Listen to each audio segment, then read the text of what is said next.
切な窓辺に吹き込む風に顔をしかめたのは照れくささの裏返し。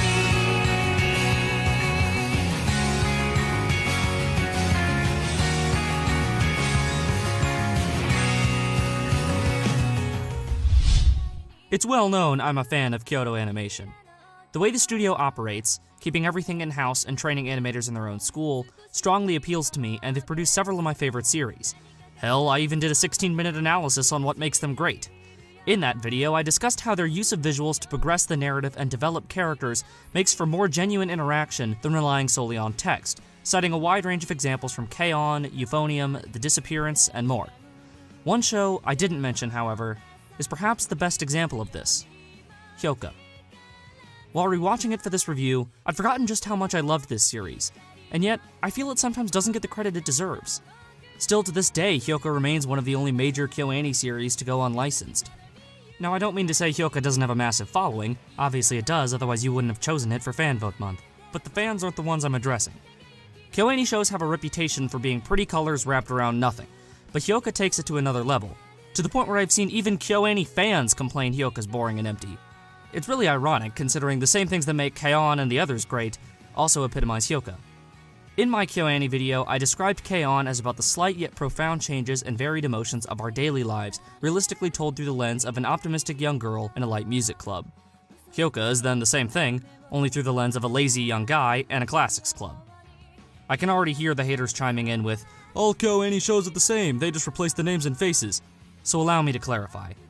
Slice of life is obviously KyoAni's calling card, but their series tend to highlight various aspects of everyday life to illustrate how meaningful it can be. Hyouka's no different, using daily mysteries as a lens for its characters' attempt to find personal truth. Hyouka's brilliance is in the character interactions and subtle moments of real growth, which only come from a series understanding its cast completely. While it may not be as cute as K-On!, as wild as Chunibyo, or as dramatic as UFO, Hyouka's pieces come together as fluidly and gracefully as any series I've seen. It takes full advantage of the medium with terrific framing that informs a lot of its character depth if you're willing to look. The stunning visuals, endearing characters, and subtle yet powerful narrative produce one of KyoAni's most consistently impressive outings. Yasuhiro Takemoto again proves why he's not only one of KyoAni's best directors, but also one of the best in the entire industry.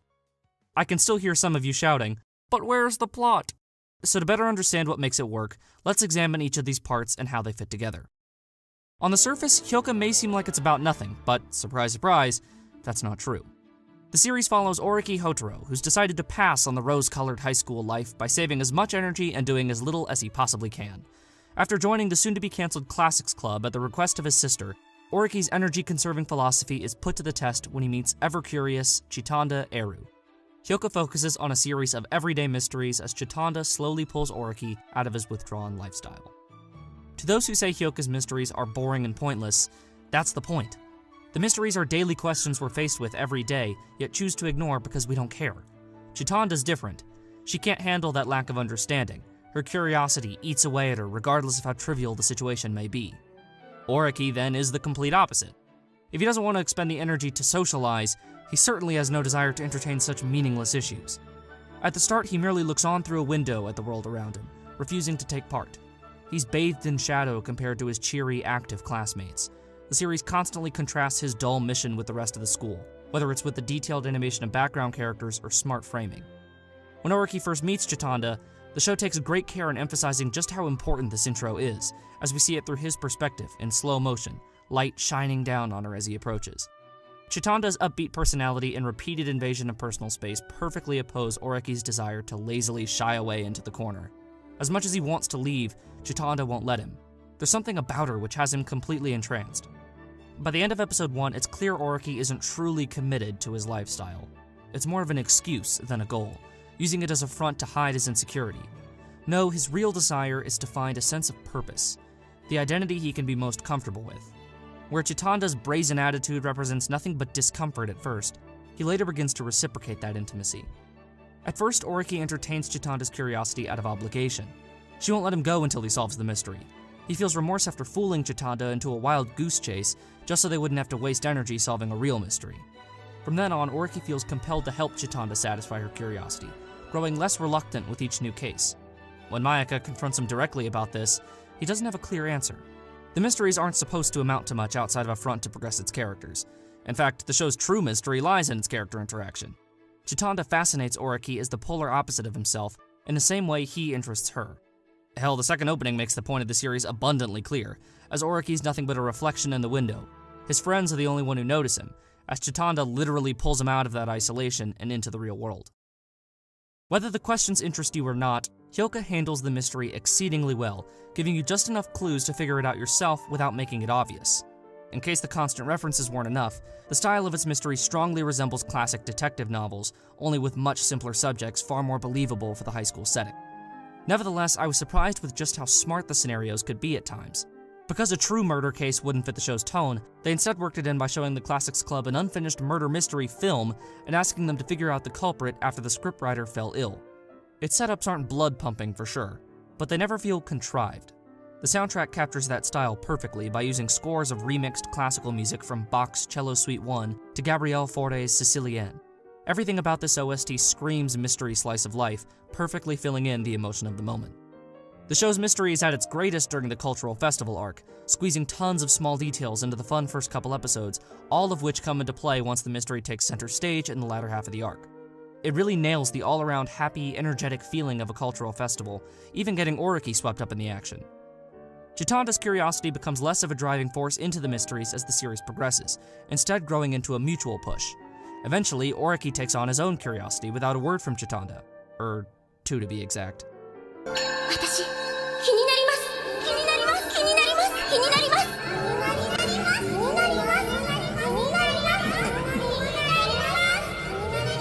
As Oriki starts to engage with the world on his own, we see the reason for Chitanda's fascination with him. Her thirst for understanding stems from how much she cares about people. It's not that she cares about the solutions to the mysteries per se, but rather how she can make sense of the people involved. Chitanda has an unending desire to understand why people do what they do and how they affect each other. Oriki not only provides those answers, he also sparks the most interest in her. As Oriki begins to find his identity and grow comfortable with himself, Chitanda starts to really understand and relate to him, and her affection grows. Both bring the spark into each other's world, so it only makes sense they develop a deep connection. Running parallel to that is Satoshi and Mayaka's relationship. Satoshi is easily the most emotionally reclusive of the four, hiding his self-loathing behind a wall of energy and positivity. He's the typical upbeat, always joking sidekick, but that's merely to hide how hollow he really is. Similar to the way Oriki's well-defined character archetype is just a ruse for his own insecurity. By the end, Satoshi still has a long way to go before he's ready to grow up. Where Oriki comes to an understanding of himself, Satoshi hasn't taken that step. Mayaka, like Chitanda, is well beyond him, spending the series waiting for him to get over his insecurity and catch up. Satoshi best demonstrates the growing pains of adolescence, but in the end, he takes his first step forward to becoming a stronger person. Really, Hyoka's ending is a perfect fit for the series. Considering the boys' insecurity, it wouldn't make sense for them to do some grandiose confession of love. Oriki's come a long way since the start of the series, but he's still not there yet. He's just beginning to fully come to terms with himself, and that's a huge step he's simply not ready for. In the first episode, Oriki looks at the sakura tree with contempt, but now he's in awe. While he may not be there yet, the rose-colored future is directly ahead of him. Ultimately, Hyoka's about understanding, not of the mysteries, but of yourself and those around you. It's a story about the journey to find your identity framed through a lens of classical mystery novels. Every piece perfectly fits together to produce a brilliantly told narrative. Hyoka is KyoAni at their absolute best. The animation, which looks way too good to be for a TV series, perfectly captures the emotion and tone of every scene. The small character moments add up to a much more meaningful story arc than the typical shonen way of handing out huge leaps of development whenever the plot demands it. Hyoka's characters genuinely change, and it affects them in everything they do. Hell, I haven't even mentioned the second ending, easily the most adorable thing I've ever seen. It helps to be interested in the simple mysteries that make up the plot, but realize the mystery is just the lens through which the real story is told. Hyoka understands its characters through and through. While a second season would be great, it doesn't need one. The ending captures everything the series built towards. Oriki and Chitanda come to a mutual understanding of themselves and each other in the end. And even though we don't get to see it, the future is indeed rose-colored. So with that, I award Hyoka an approval rating of Watch, and an overall score of 4.4 Curious Chitandas out of 5. Hyoka epitomizes why KyoAni is so special to me. Never has character animation been better, and the series just knows how to do everything right.